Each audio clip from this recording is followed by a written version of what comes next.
What's up everybody, my name is Brendan and this is BigBearB Creative.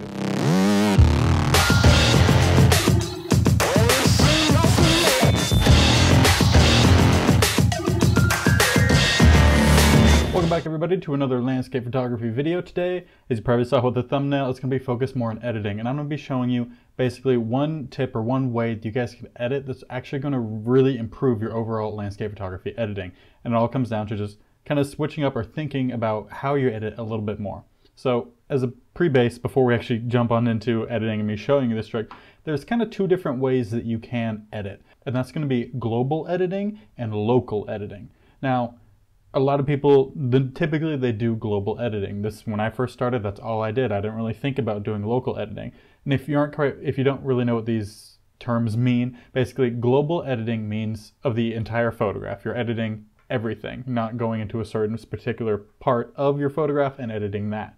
That would be local editing when you zoom in, not really zoom in, but you focus in on one specific point, one specific item, or some feature of your photograph that you want to highlight or change something about. That's going to be your local editing. So global is everything, local is just a certain area. So let's jump on in, and we're switching over to my computer, and I'm going to show you how you could do these kind of things. I'm going to be using Luminar 3, but it's the same kind of thing for whatever program you guys are using. Alright, so here's a photograph that we're using. I just picked one of the ones that was from that whole waterfall trip that I went on a couple months ago now, I think, that we've done a bunch of videos on. This is kind of a scrap one that I did because it was kind of an awkward here. I'll show you guys the original photo here. You can tell it's too dark. It was getting to that point that it was really hard to balance how bright it was outside with the exposure that I needed, which is why we ended up getting this kind of thing, because it was, as you could tell in the highlights, it's perfectly exposed, but in the shadows it's not. So it was one that I was going to try to do an exposure blend with, but it ended up not working. But so as you could tell, all my sliders over here are already played with.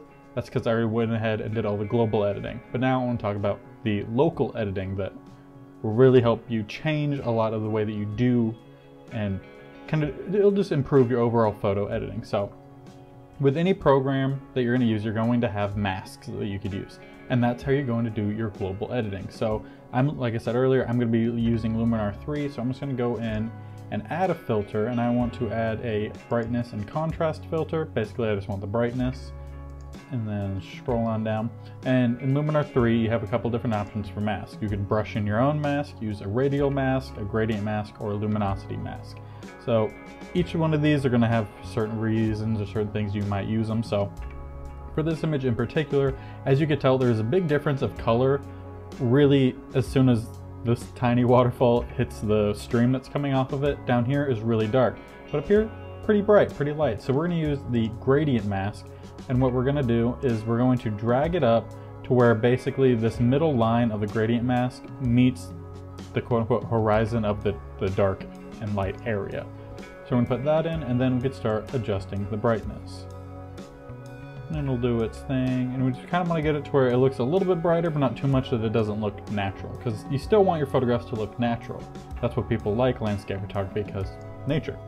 So with Luminar 3, you can't really add more masks onto this one. You'll just have to keep adding these what do they call it? Filters. Just keep adding the same filter, different kind of filters to give you the overall look. So I could show you here, if we hit this eye icon, the difference. So you see it really brings up the brightness down here, but it also doesn't give you a harsh line. So that's a great way to use the gradient mask. Now another issue that I had with this particular photograph is in here. You know, the whole thing with this photo that I was taking was to show off this tiny little waterfall, but it's kind of hidden behind this tree. It's a little too dark. But if we mess with the highlights and shadows everywhere else, it's going to change them everywhere else. So the sky will be too bright, these leaves will be too bright.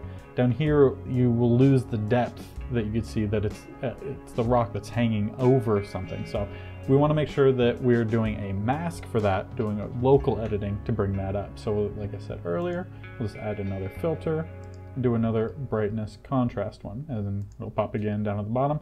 Now for this one, I'm going to show you a different kind of mask, and that's going to be the radial mask.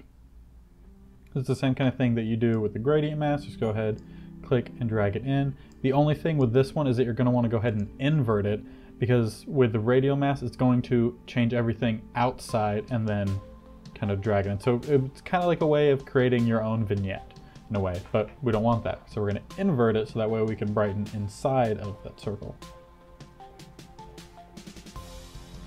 And we're just going to brighten it up, and you could go in and grab these points, turn it around a little bit, widen it a little bit more. The only thing with this one that's weird in Luminar 3 is that, you know, when you're over these, it's hard to actually get the hand to pop up, but as long as you're over the dots, you could grab it and move it however you want.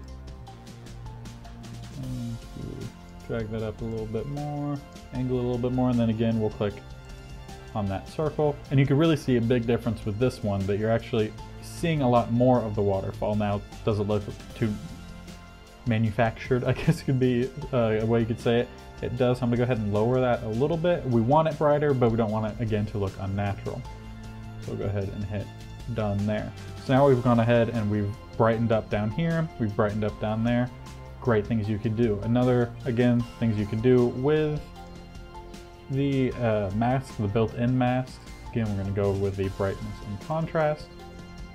We're gonna kind of play around with the luminosity mask, because this is going to help us with those highlight areas that are just a little bit too bright. It's going to go ahead and create an own luminosity mask for us that we could go in when we go into the brush. It's kind of weird how you have to play with it. You go into the brush and then you can play with the luminosity mask, kind of change how much it's actually affecting a certain area as soon as it's done actually creating the mask. It's a arduous process because it has to go through the entire image, get levels, how much areas certain needs an opacity change or kind of stuff. So it's going to make things a heavier mask for like this area because it's brighter, and this area that's much darker. So instead we'll just go in with the brush, and that'll let us actually see the overall mask. So if we click on here, you can see the more opaque red areas are the brighter areas, and then the not as opaque areas, more translucent areas, are going to have less of an effect. Go in here,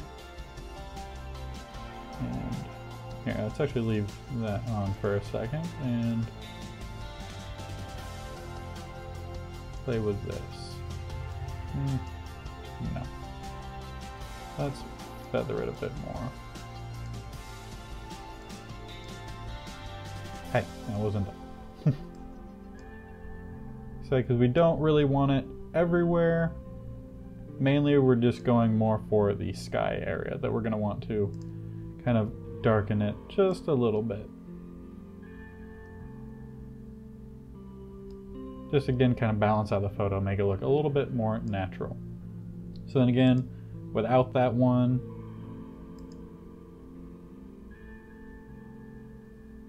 it's taking a second. So without it, you can see it's a little bit brighter. We put it back on, it just darkens those highlights a little bit more, makes things look a little bit natural. So this is what the photo looked like when I first took it. Really dark, needed a lot of help. Put my global adjustments in, this is what we got. And then we needed to make a couple local adjustments to make things a little bit better.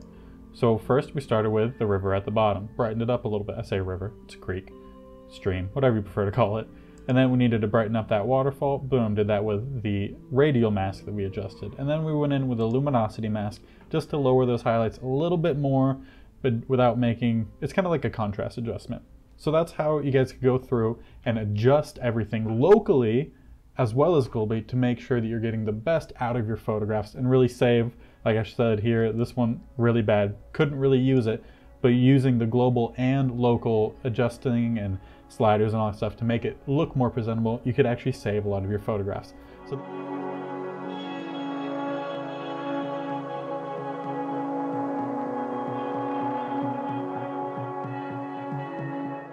So this is how you guys can go in and improve your landscape photography by combining global and local editing, because like we saw here, it needed both of them. The first photo from the camera wasn't very good. Did the global editing, brought it up, but it still wasn't quite there.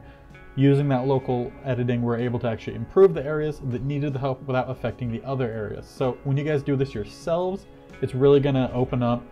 One, it might actually bring photos that you thought you couldn't use before. Now you can, but it also will help you improve the way you think about editing by knowing, okay, this entire thing needs to be changed, but there's these specific spots that I'd like to tweak, and you can.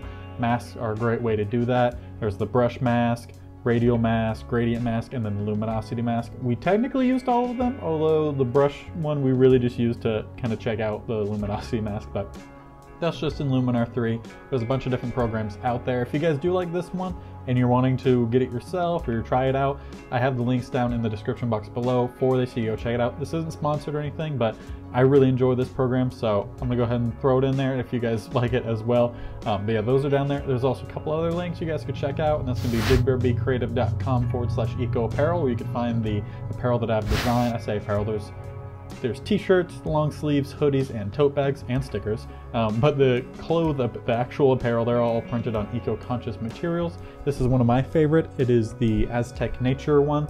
Like I said, you can find them all on my website. Another place on my website, BigBearBCreative.com/prints. You guys can find all my landscape photography, well, I say all of them.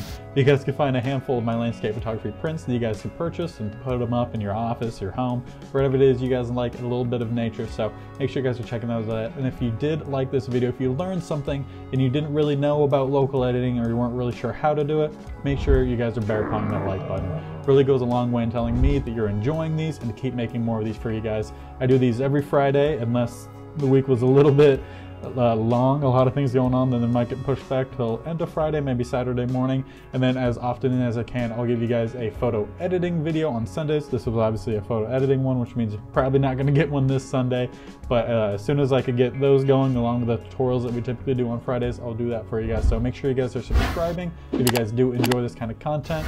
Thank you for watching this video. Hope you guys have a great day. Be safe during this time and go be creative.